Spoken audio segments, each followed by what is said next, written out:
Assalamualaikum warahmatullahi wabarakatuh. Waalaikumsalam warahmatullahi wabarakatuh. Selamat pagi anak-anak sekalian. Pagi, Allahu Akbar. Apa kabar hari ini? Alhamdulillah, luar biasa. Allahu Akbar. Sudah semangat hari ini untuk menerima pelajaran? Siap. Oke. Putra, pandu teman-temannya untuk berdoa. Sebelum kita memulai pelajaran kita, marilah kita berdoa. Mari berdoa dimulai.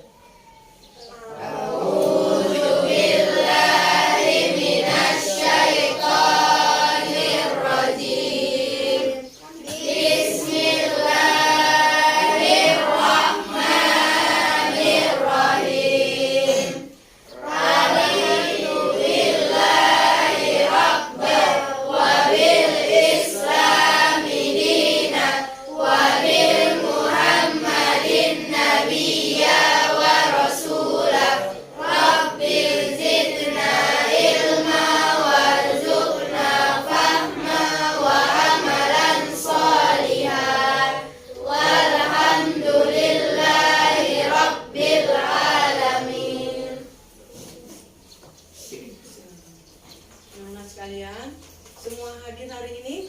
Hadir, Bu. Alhamdulillahirabbil alamin. Bisa kita mulai pelajarannya? Bisa, Bu. Pelajaran. Anak-anak masih ingat pelajaran minggu lalu? Masih, Bu. Semangat kalian, anak ibu. Masalah apa ya saya? Toro artinya? Bersuci. Bersuci menggunakan apa? Air. Air yang dipergunakan untuk bersuci berapa macam? 7. Ayo sebutkan satu-satu. Air laut, air sungai, air hujan, Air salju, air mata air, air sumur, air juga bisa dipergunakan untuk menghilangkan najis. najis ada berapa macam? Najis apa aja itu? Dan air juga bisa untuk menghilangkan hadas kecil dan hadas besar. Hadas kecil itu harus dengan wudu dan hadas besar harus dengan mandi. Untuk masalah toharoh anak-anak paham semua? Untuk selanjutnya materi kita tentang sholat. Jadi tujuan pembelajaran adalah yang pertama menjelaskan pengertian sholat fardu 5 waktu. Yang kedua menjelaskan sunnah sholat. Yang ketiga menjelaskan rukun sholat. Jadi pertama pengertian sholat. Sholat menurut bahasa adalah doa. Sementara menurut istilah segala perkataan dan perbuatan yang dimulai dari takbiratul ihram dan diakhiri dengan salam. Kemudian sunnah sholat adalah ucapan dan gerakan sholat yang tidak termasuk dalam rukun sholat tetapi merupakan bagian dari ibadah sholat. Ada sunnah ini ada 2, ada abaat, ada hayat. Apa itu abaat? Sunnah yang apabila tidak dikerjakan harus diganti dengan sujud sahwi. Sujud sahwi itu adalah sujud terlupa. Sementara hayat merupakan ketentuan-ketentuan yang sangat dianjurkan untuk dipenuhi selama sholat berlangsung.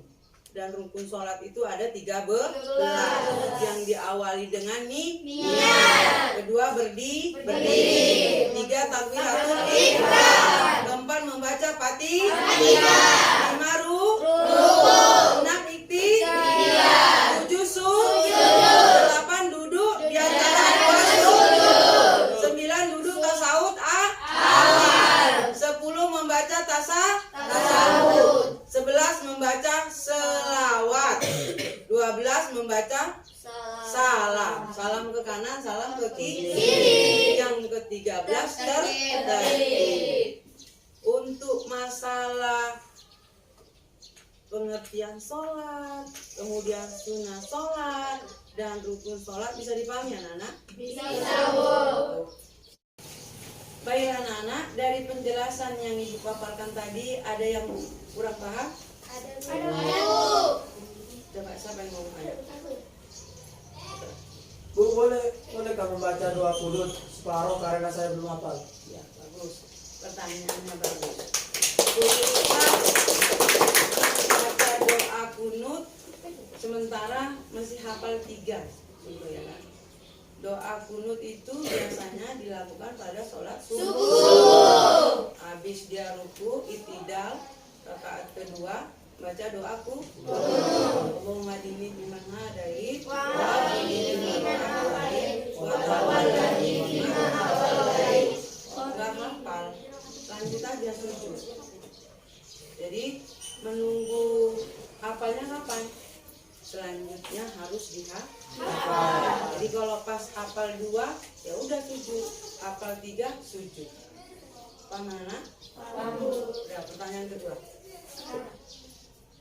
Bagaimana saat kita sakit badan? Oh, sakit. Kalau dia sakit, Allah memberi keringanan. Ketika sehat, sholat kita berdiri. Sakit, duduk. Nggak bisa duduk, tidur. Nggak bisa tidur, miring. Ya kan?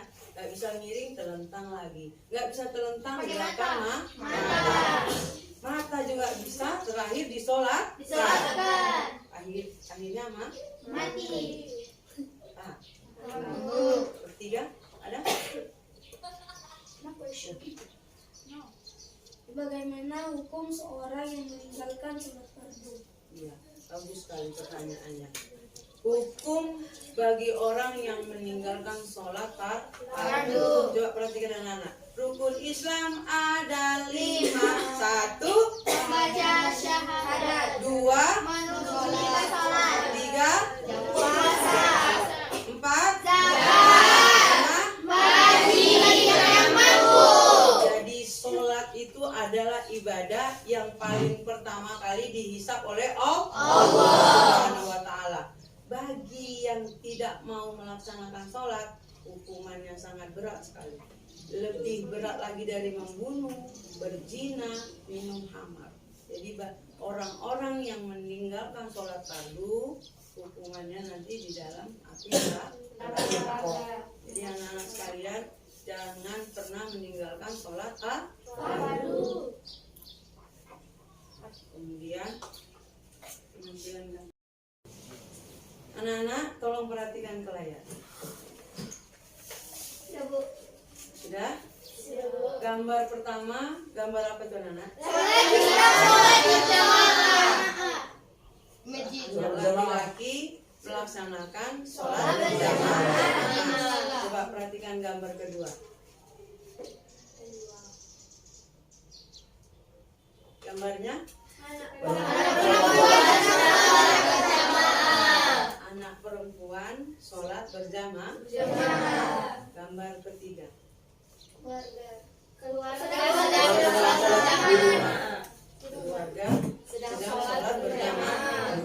Anak-anak ibu, jadi sholat itu ya kan, kewajiban untuk laki-laki, kewajiban untuk perempuan, dan kewajiban untuk sholat berjamaah di rumah. Siapa saja, kapan saja, ya kan, harus dilaksanakan sholat fardu. Karena sholat fardu adalah ibadah yang paling utama dan harus wajib dikerjakan bagi setiap muslim dan muslimah. Jadi gambar 1, gambar 2, gambar 3. Berapa mana? Udah. Nah, seandainya nanti ada ibu buat permasalahan dan kerja kelompok, kamu siap? Siap. Oke, kelompok 1.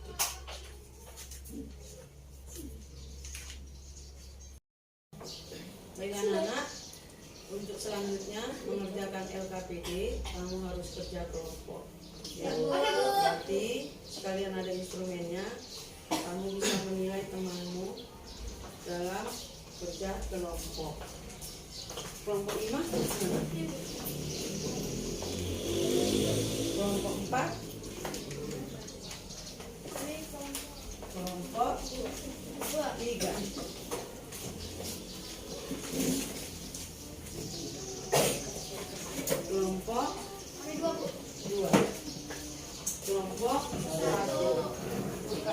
waktu untuk 10 menit untuk kerja kelompok. Nanti selesai kerja kelompoknya presentasi gitu Pak.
Udah siap anak-anak?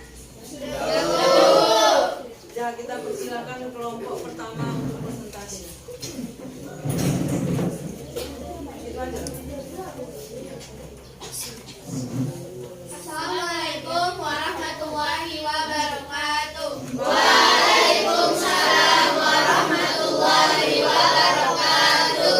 teman-teman semua, kami dari kelompok 1 akan mempresentasikan hasil diskusi kami. Oke teman-teman, soal kami adalah Malolos hanya mau melaksanakan sholat di sekolah saja, namun tidak melaksanakannya di rumah. Mengapa? Itu ada beberapa kemungkinan yang kami nilai sendiri, seperti mungkin di sekolah dia dinilai guru. Seperti ibu ini pasti juga menilai aktivitas yang kita lakukan di sekolah, ya kan? Ya. Terus mungkin gurunya akan memarahi dia jika dia tidak melaksanakan kewajiban yang memang diwajibkan di sekolahnya. Lalu dia memiliki kawan, seperti kita semua. Kalau kita sholat bersama kawan kita pasti akan lebih senang, bukan? Iya.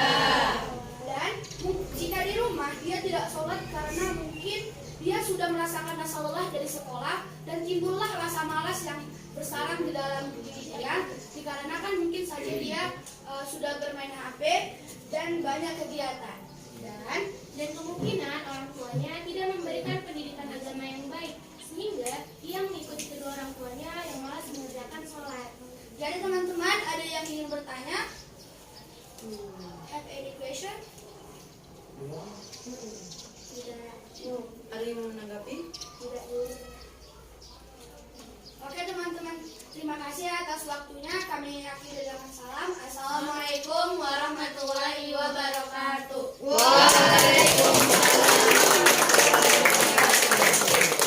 Marolop. Jadi jawaban kelompok 1, seharusnya Marolop itu harus melaksanakan sholat di mana saja.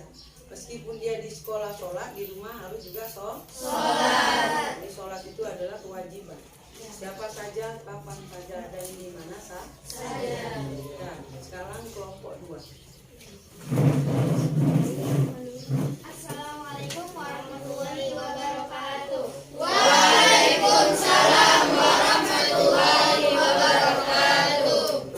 Sebelumnya kami ucapkan terima kasih kepada teman-teman dan ibu guru yang sudah mempersilahkan kami untuk menyampaikan hasil diskusi kami.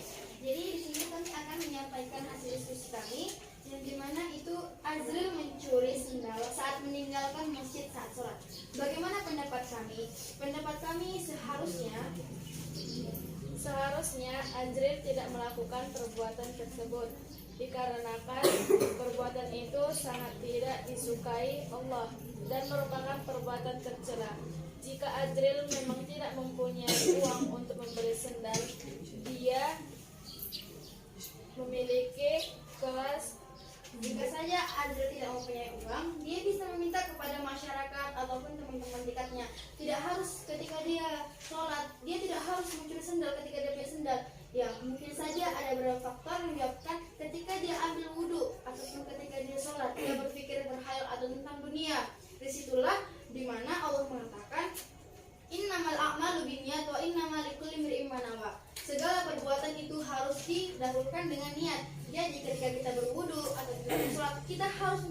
hanya satu, untuk beribadah kepada Allah. Karena ketika kita sholat itu adalah salah satu cara berkomunikasi kita dengan Allah. Jadi seperti itu juga dalam surah Al-Maidah yang artinya, adapun orang laki-laki maupun perempuan yang mencuri, potonglah tangan keduanya sebagai balasan atas perbuatan yang mereka lakukan dan sebagai balasan dari Allah, dan Allah Maha Perkasa, Maha Bijaksana. dalam surah Al-Maidah tersebut disebutkan bahwa ketika kita mencuri kedua tangan kita, nanti ketika di akhirat, ketika kita di neraka dipotong. Emang mau teman-teman dipotong tangannya? Tidak. Jadi ketika kita masih hidup, ketika kita masih mempunyai umur yang banyak, pergunakanlah umur kita untuk menggunakan hal-hal yang baik. Oke, cukup sekian. Terima kasih dari hasil diskusi kami. Kami ucapkan terima kasih dan mohon maaf apabila ada kata yang kurang berkenan. Wabillahi taufiq wal hidayah. Wassalamualaikum warahmatullahi wabarakatuh. Waalaikumsalam warahmatullahi wabarakatuh. Kita dapat bintang 5, bagus sekali jawabannya. Jadi kita luruskan bahwasannya kalau udah sholat tidak boleh mencuri. Karena sholat itu anil fahsya wal munkar. Sholat itu mencegah perbuatan keji dan perbuatan munkar. Untuk kelompok 3.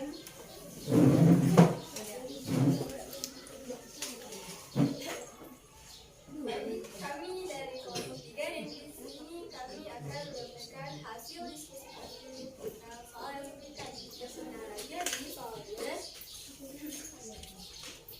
Hajun berkelas yang memberikan rapat namun ditolak oleh anggota lain yang meminta rapat tetap dilanjutkan. Nah, jadi pendapat kami tentang soal ini adalah sebaiknya rapat ditunda terlebih dahulu. Alangkah baiknya menunaikan sholat secara tepat waktu dan tidak ditunda-tunda. Jadi kesimpulannya teman-teman, kesibukan teman kita jangan menunda untuk mengerjakan ibadah, karena mengerjakan ibadah itu hukumnya wajib dan jika ditinggalkan akan mendapatkan dosa. Sekian untuk kesempatan kami, jika ada yang ingin menanggapi silakan. Ada yang menanggapi? Udah. Assalamualaikum warahmatullahi wabarakatuh.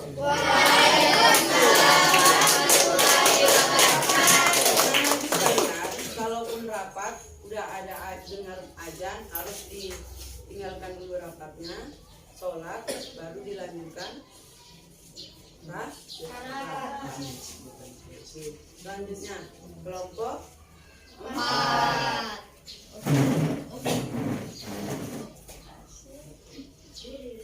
Oke. Assalamualaikum warahmatullahi wabarakatuh. Waalaikumsalam warahmatullahi wabarakatuh. Alhamdulillah, rabbil alamin. Wassalatu wassalamu ala asrofil anbiya'i wal mursalin wa ala alihi wa sahbihi ajmain. Amma ba'du. Pertama-tama marilah kita mengucapkan puji dan syukur kehadirat Allah Subhanahu wa taala yang telah memberikan kita nikmat kesehatan dan nikmat yang tidak tara pada saat ini, yaitu nikmat iman dan Islam, sehingga kita dapat berkumpul di kelas yang kita cintai ini. Salawat bertampaikan salam taluhur kita hadirkan kepada baginda besar kita Nabi Muhammad SAW. Adapun tujuan kami di sini yaitu ingin menyampaikan hasil diskusi kami kelompok 4 yang dengan soal Zul enggan melaksanakan sholat karena tergesa-gesa mengerjakan PR. Seharusnya Zul ini melaksanakan sholat terlebih dahulu, lalu dia mengerjakan PR-nya sebagaimana firman Allah Subhanahu wa taala dalam surah Al-Ankabut ayat 45 yang berbunyi, Bismillahirrahmanirrahim. Utlu ma uhiya ilaika al-kitab wa aqimus shalah innas salata tanha 'anil fahsya'i wal munkar wa dzikrullahi akbar wallahu ya'lamu ma tasna'un. yang artinya, bacalah kitab Al-Quran yang telah diawalnya diwahyukan kepadamu Muhammad dan dilaksanakanlah sholat. Sesungguhnya sholat itu mencegah dari perbuatan keji dan munkar. Dan ketahuilah bahwa mengingat Allah, sholat lebih besar keutamaannya daripada ibadahnya. Allah mengetahui apa yang kamu kerjakan.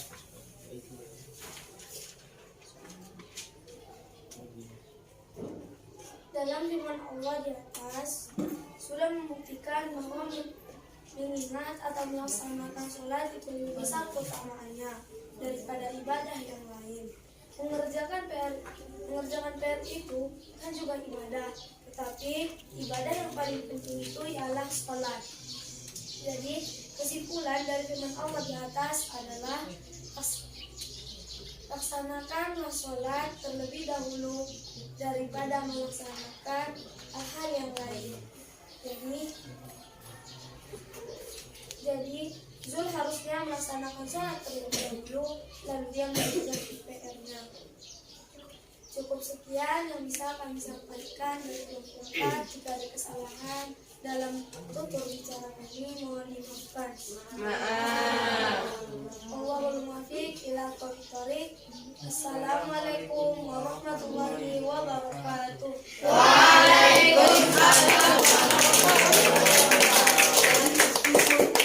Mengerjakan PR, sudah tiba waktu sholat, harus sholat didahulukan, baru mengerjakan PR.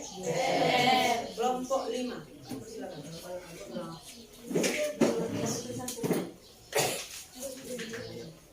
Assalamualaikum warahmatullahi wabarakatuh.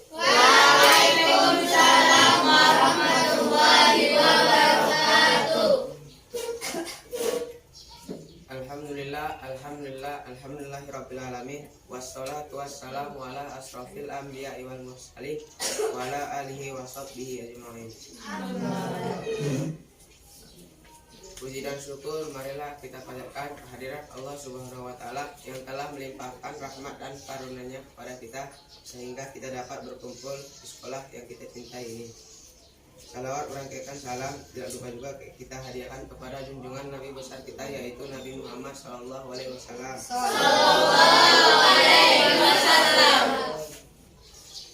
Berdirinya kelompok 5 di sini ingin mempresentasikan hasil diskusi kelompok kami.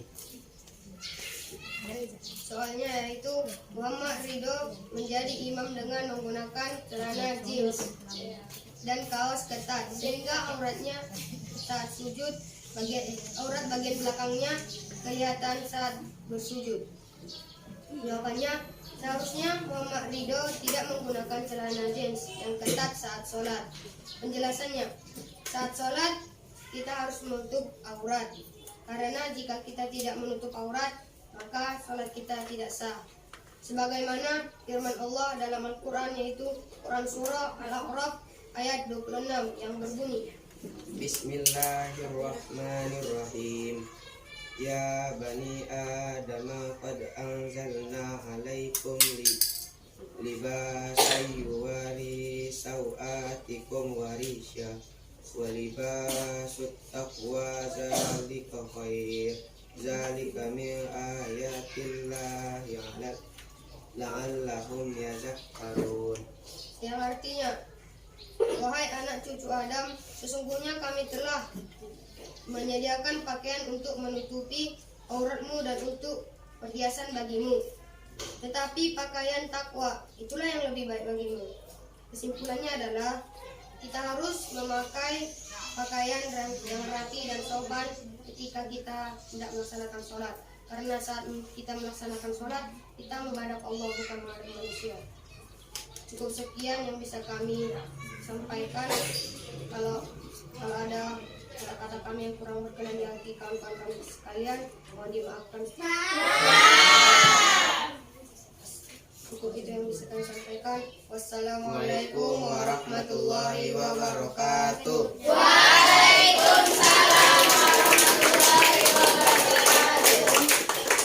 Kelompok 5, kalau kita sholat harus menggunakan pakaian yang baik, yang cantik, karena menghadap Allah Subhanahu wa Ta'ala. Jadi hasil diskusi ini semua bagus-bagus. Ibu kasih setiap kelompok dengan bintang 5. Selanjutnya memperagakan gerakan sholat. Oke, anak-anak perhatikan ke depan, temanmu akan memperagakan gerakan sholat. Usolli mana sebelum kata ini ada nilai tanah. Allahu Akbar. Nah, siap niat bersedekah. Ya, lanjut. Allahu Akbar. Gerakan apa nih, Nak? Lanjut. Sallallahu. Gerakan apa? Baru Allahu Akbar. Gerakan apa, Nak? Allahu Akbar. Sujud. Lanjut.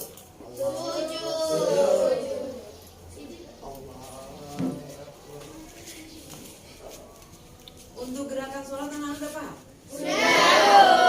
Kapan niat, kapan baca Fatihah, kapan bersedekah, ya kan?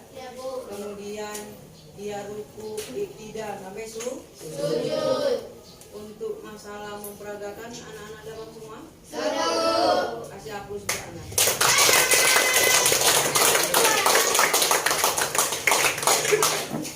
Anak-anak buka buku pelajarannya halaman 45. Itu ada soal uraian. Bisa kamu kerjakan.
semua?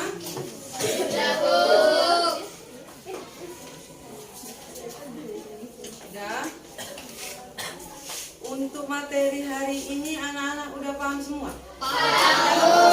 Jadi dapat kita simpulkan. Yang pertama, sholat fardu merupakan kewajiban yang harus dilaksanakan, yang dimulai dari takbir dan diakhiri dengan salam. Yang kedua, sholat yang difardukan sebanyak 5 waktu: subuh, zuhur, asar, maghrib, isya. Yang ketiga, sholat fardu membentuk kedisiplinan individu, dan di dalam melaksanakan sholat harus dengan niat semata-mata karena Allah. Yang keempat, dengan sholat kita cegah perbuatan keji dan perbuatan mungkar. 5. Sholat akan menyucikan dan membersihkan jiwa. Paham toh? Paham. Aku semangat.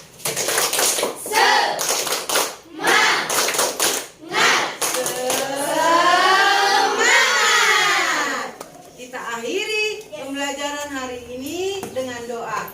Alhamdulillah.